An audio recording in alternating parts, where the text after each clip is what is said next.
من أنا من أنا من أنا لولاكم كيفما حبكم كيفما هواكم من أنا من أنا من أنا.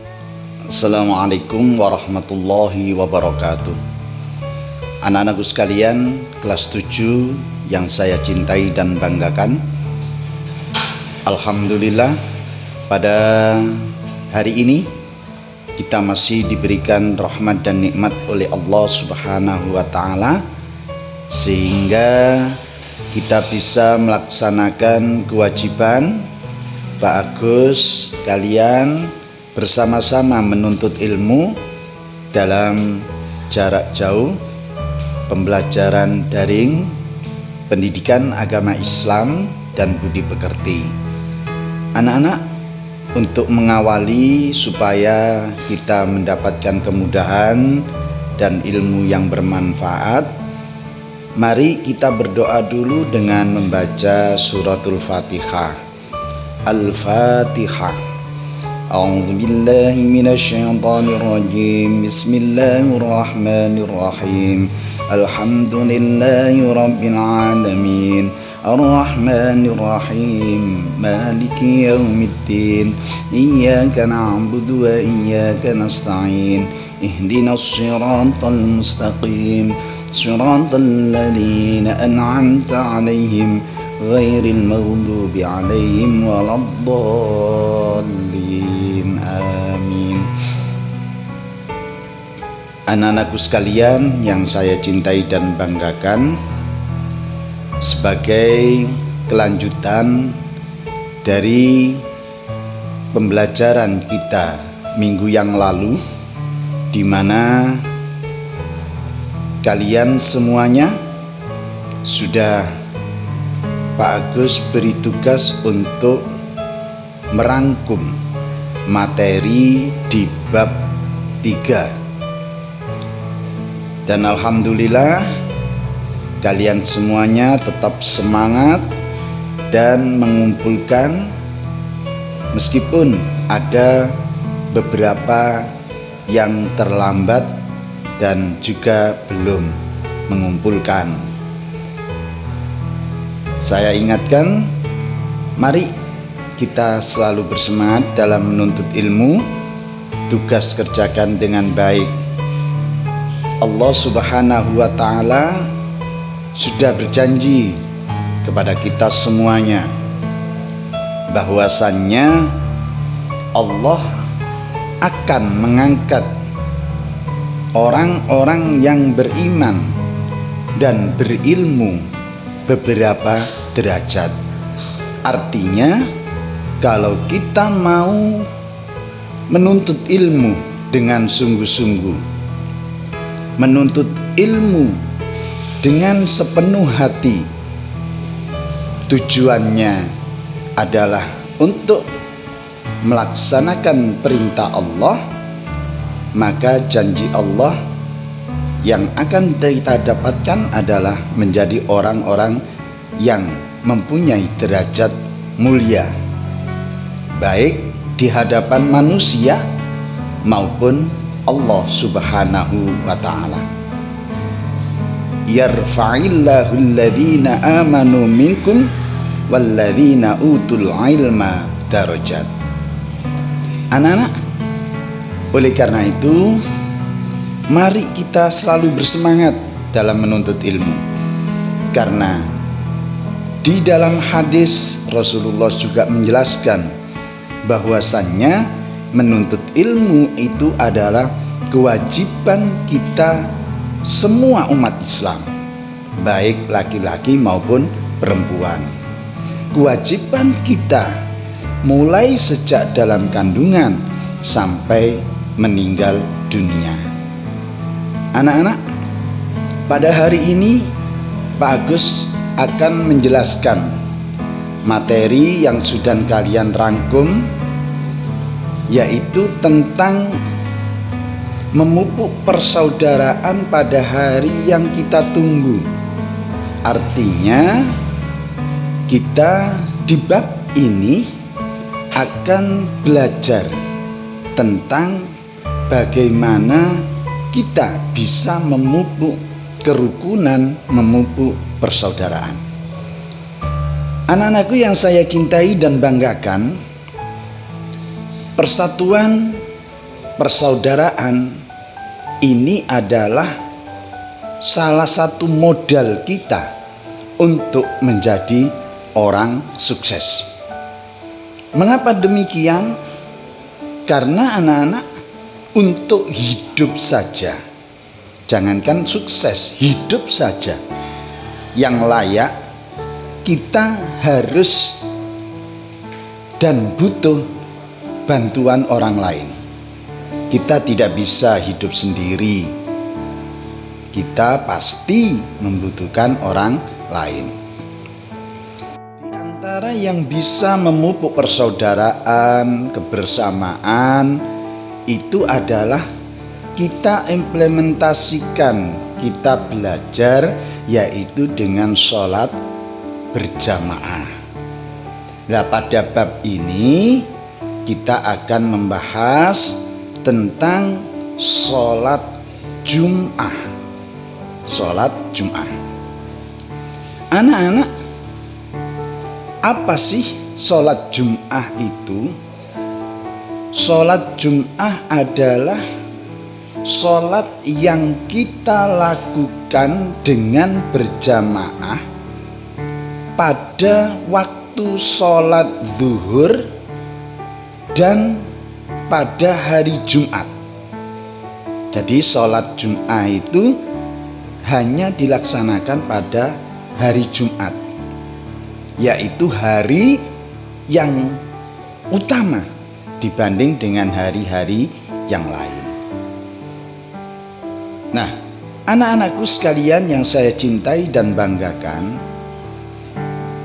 sekarang siapa yang berkewajiban untuk melaksanakan sholat Jumat ini? Yang menjadi syarat orang itu wajib melakukan sholat Jumat, yang pertama adalah mukallaf. Jadi yang pertama mukallaf. Anak-anak, untuk mukallaf ini, kalau kemarin kalian melihat di buku, sudah kalian catat dan rangkum syarat wajib sholat Jumat. Mukallaf itu meliputi yang di item A, B, dan C. Mukallaf itu orang yang Islam, baligh, dan berakal. Berarti kalau orang tidak Islam, ya tidak wajib sholat Jumat. Orang yang belum baligh, anak kecil, itu juga belum kewajiban sholat Jumat.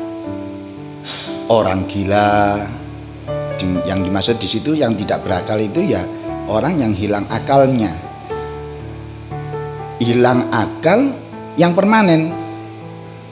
Misalnya ya tadi orang gila. Ini tidak wajib untuk melaksanakan sholat Jumat. Jadi syaratnya itu. Syarat selanjutnya adalah laki-laki. Yang wajib melaksanakan sholat Jumat itu laki-laki. Loh, berarti yang perempuan bagaimana, Pak? Apakah tidak boleh sholat Jumat? Boleh, tapi hukumnya sunnah.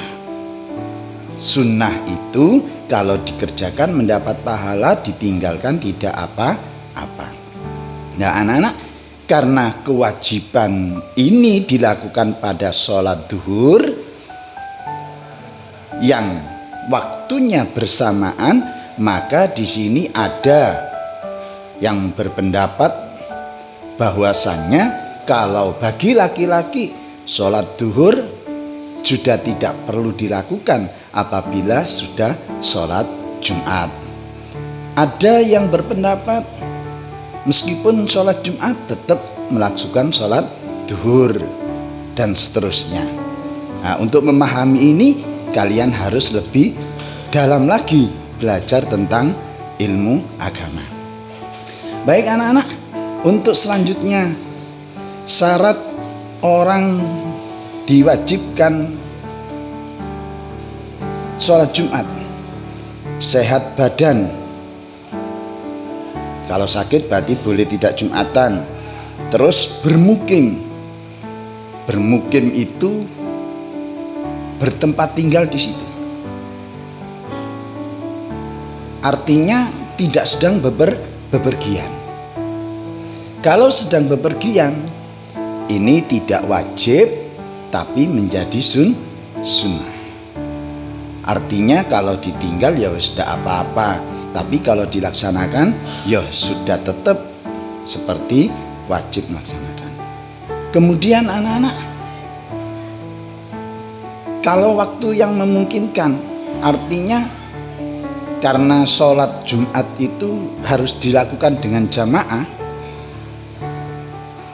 kemudian suatu saat kita mau ke masjid, lah kok hujan deras atau hujan yang diikuti angin dan seterusnya, sehingga tidak memungkinkan kita untuk ke masjid, tidak bisa ikut jamaah Jumat. Ini tidak apa-apa. Karena apa? Karena sholat Jumat itu harus dilakukan dengan berjamaah, tidak boleh atau tidak bisa dilakukan sendiri. Berapa orang jumlahnya? Ini juga ada beberapa pendapat. Ada yang harus 40, tidak boleh kurang. Ada yang membolehkan. Nah, ini juga sama, harus kita pelajari lebih lanjut. Anak-anakku sekalian yang saya cintai dan banggakan, pada intinya dengan kita melakukan sholat berjamaah ini bisa memupuk persaudaraan. Kita bisa bertemu dengan teman kita, dengan orang-orang lain, kita akhirnya bisa bercengkrama dan seterusnya. Nah, ini kita biasakan dengan melaksanakan sholat jamaah, khususnya sholat Jumat. Anak-anak, khusus untuk sholat Jumat ini juga dijelaskan di dalam Al-Quran di surat Al-Jumu'ah. Nah, itu nanti bisa dilihat di bukunya. Kalau kemarin sudah dirangkum, sudah ditulis, ya tidak apa-apa. Yang belum bisa ditulis, ya. Yang belum ada di dalam rangkumannya tentang perintah Allah sholat Jumat, nanti ditambahi, ya, ditambahi. Anak-anakku sekalian yang saya cintai dan banggakan, itu saja dari Pak Agus. Kurang lebihnya mohon maaf, nanti bisa dibaca berulang-ulang di materinya atau mencari materi lain tentang sholat jamaah Jumat dan tata caranya. Yang jelas sholat Jumat itu dilakukan dengan berjamaah 2 rakaat, ada khutbah pertama, khutbah kedua, dan dilakukannya bagi orang yang bermukim atau di masjid. Tidak boleh terus misalnya kita nanti bepergian, satu bis kan lebih dari itu, akhirnya kita mengadakan sholat Jumat sendiri, misalnya di terminal atau di tanah lapang, ya tidak. Jadi itu anak-anak, tugas berikutnya dikumpulkan, kerjakan penilaian bab 3, penilaian harian bab 3. Nanti dicari halamannya, Pak Agus tidak melihat bukunya, ini halaman berapa. Silahkan dikerjakan tugasnya, penilaian harian 3 semuanya. Jadi dikerjakan semuanya, kalau sudah selesai dikumpulkan. Ketepatan dalam mengumpulkan tugas, masalah waktu, ketepatannya juga mempengaruhi penilaian Pak Agus. Demikian, terima kasih. Assalamualaikum warahmatullahi wabarakatuh.